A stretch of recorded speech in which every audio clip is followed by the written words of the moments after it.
Kape tayo. My friend.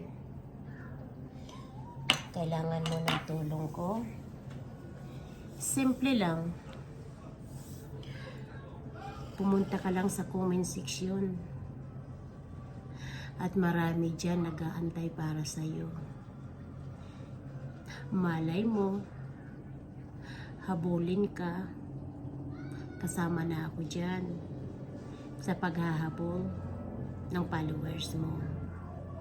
So, ano pang inaantay mo? Punta ka na sa comment section.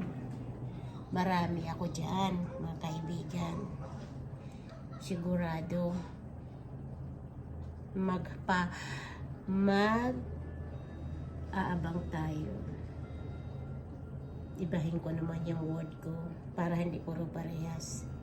Pero seryoso ako, guys.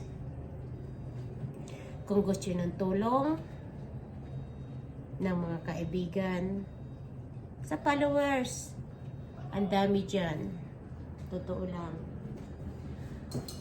Ang dami dyan sa comment section ko. Sigurado ako na mayroong babalik sa'yo. Alam mo nang gagawin mo. Kape muna tayo.